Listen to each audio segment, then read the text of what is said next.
Okay viewers, तो आज हम लाइट रिएक्शंस को डिस्कस करेंगे। What is light reactions? हमने फोटोसिंथेसिस के प्रोसेस में पढ़ा था कि फोटोसिंथेसिस में टू टाइप्स ऑफ रिएक्शंस होते हैं। First one light reactions and second one dark reactions. तो आज हम लाइट रिएक्शंस को डिस्कस करेंगे। What is light reactions? ऐसे रिएक्शंस जो in the presence of light होते हैं उनको हम लाइट रिएक्शंस कहते हैं। चलिए हम इसको डिस्कस करते हैं कि लाइट रिएक्शंस का प्रोसेस किस तरह होता है, तो इसके नतीजे में हमें किस फॉर्म में एनर्जी मिलती है। लाइट रिएक्शंस की बात की जाए तो इसमें फर्स्ट ऑफ ऑल क्या होता है, क्लोरोफिल मॉलिक्यूल्स ऑब्जॉर्ब लाइट। जब वो लाइट को ऑब्जॉर्ब करेंगे तो इनका एनर्जी लेवल बढ़ जाएगा, इंक्रीज हो जाएगा। तो वो क्या इमिट करेंगे, इलेक्ट्रॉन्स को।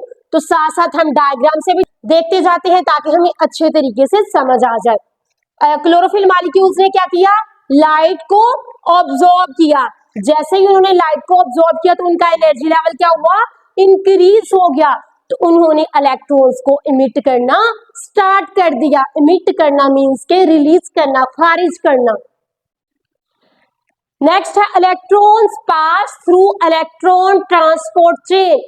इलेक्ट्रॉन्स इलेक्ट्रॉन ट्रांसपोर्ट चेन से गुजरेंगे और जब इलेक्ट्रॉन्स इलेक्ट्रॉन ट्रांसपोर्ट चेन से गुजरेंगे तो हमारे पास एटीपी की सिंथेसिस होगी, एटीपी की फॉर्मेशन होगी।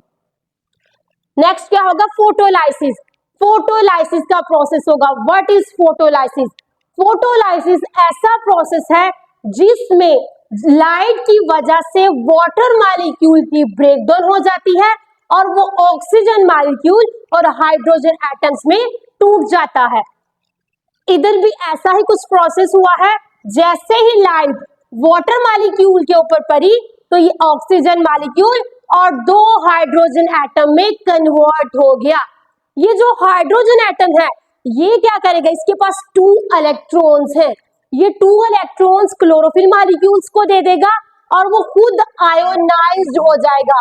अपने दोनों के दोनों इलेक्ट्रॉन्स इसने किसको ट्रांसफर कर दिए, क्लोरोफिल मॉलिक्यूल्स को।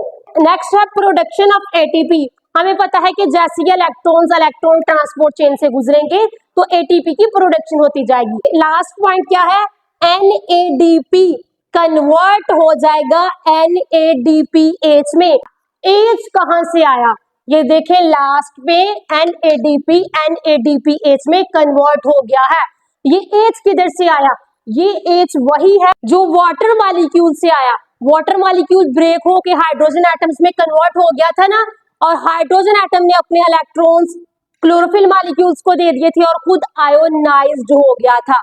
ये हाइड्रोजन एटम, ये जो आयोनाइज्ड हाइड्रोजन एटम है, ये NADP को NADPH में कन्वर्ट कर देगा। अगर हम लाइट रिएक्शन की बात करें तो इसके नतीजे में हमारे पास 2 मॉलिक्यूल्स की फॉर्मेशन हुई है।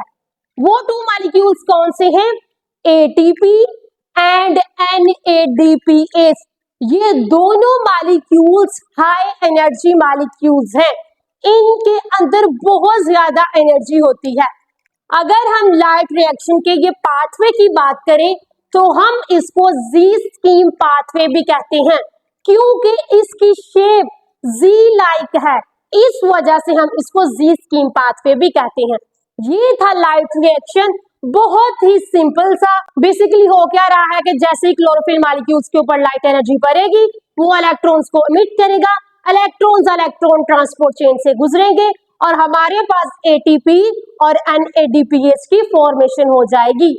उम्मीद करती हूँ कि इस वीडियो की आपको अच्छे से समझ आई होगी। शुक्रिया।